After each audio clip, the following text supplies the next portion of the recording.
Hi, I'm Sue Stockdale, your host of Access to Inspiration, the podcast with a social mission to help you be inspired by people who may be unlike you.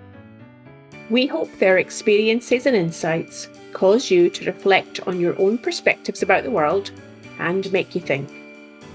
Well, starting a new year is always a good time to step into the unknown and try out new things. And you may recall that last year, we published our first impact report, which was leading in the podcast industry. Well, for this year, we've decided to ask some of our podcast guests to tell us who inspires them. And then we offer them a platform to co-host an episode to chat to that person. It's been an interesting experience, in that we didn't know who they would pick or what the subject would be. But I think a theme has emerged from the 4 episodes recorded. But I want to know what you think. As you listen over the next few weeks, what underlying message do you think that the guests express in their conversations?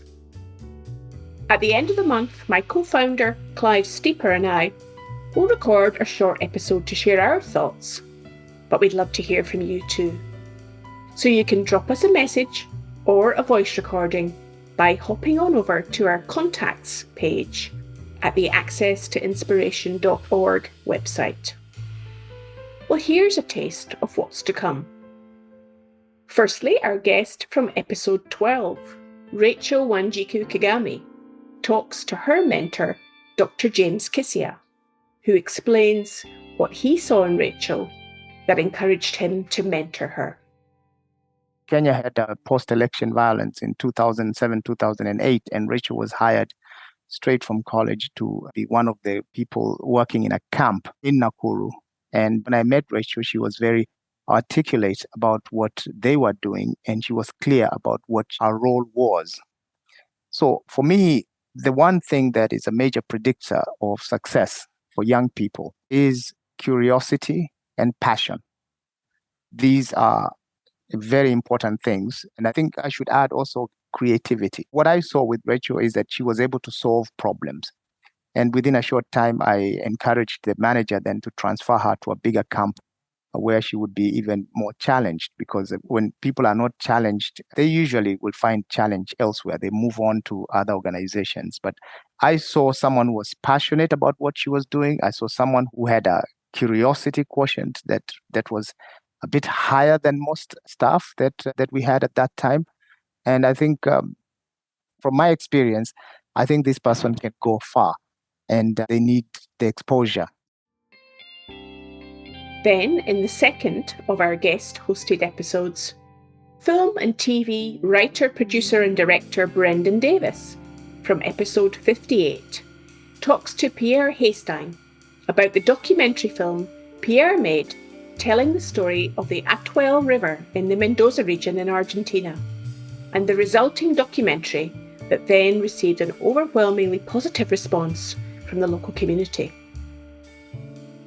Imagine something, a place, a setting, a entity, whether natural or not. I mean, it could be your shopping mall, it doesn't matter, but something that really defined the culture of where they live, something that the whole place comes together around and defines the identity of who you are and as a person and as a culture. Essentially what we filmed by filming the river was that this river is everything to where we live. People have very different entry points to it. It could be they love going fishing on the lake, or they love kayaking down the rapids, or they own a tourism company, or they're a farmer and the river gets split off and irrigated onto their farm. I mean, there are many, many different entry points to what your relationship with the river is. But essentially, we are a man-made oasis in the middle of the desert. It is impossible to live here without having a deep, deep connection to the river, whether you love it or not, whether you're an environmentalist or not.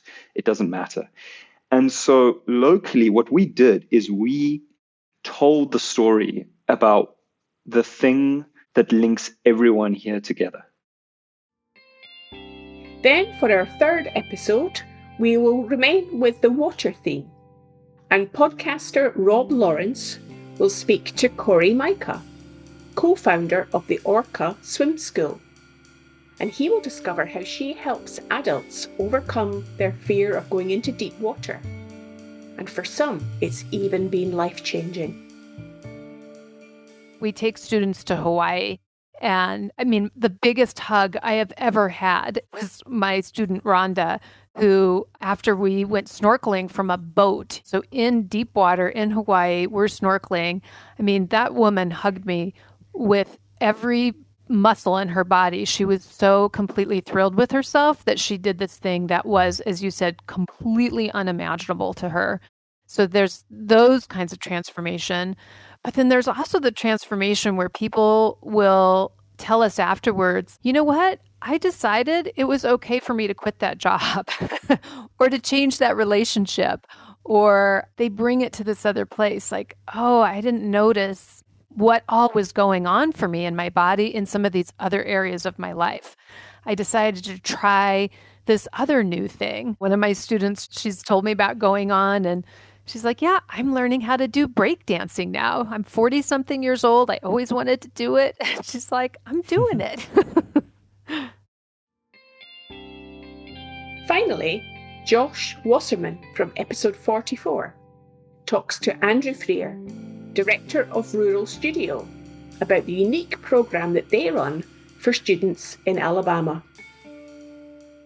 It's a program of Auburn University, and it's part of the School of Architecture.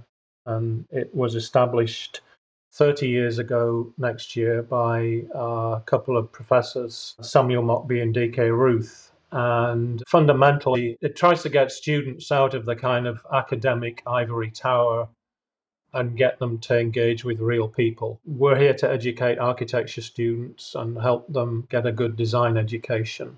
And the things that we've managed to do in Hale County are kind of, I hope, quite lovely byproducts of that work. So unlike a normal architectural education here, basically 30 years ago, these two professors decided that they'd take a group of students to a kind of underserviced part of West Alabama and see if it could help with quote unquote real projects. And it started out very much under the kind of welfare radar, helping folks who weren't being helped by the social services and providing housing. And there's a number of design build programs around the world, but in this case, architecture students get to not only design their projects, but they get to build their projects. And so you essentially were using the students' designs and their energy to support this local community. I hope you will be excited to listen to these upcoming episodes over the next few weeks. Remember, you can read the transcriptions for each one on our website at accesstoinspiration.org. I look forward to connecting with you again soon.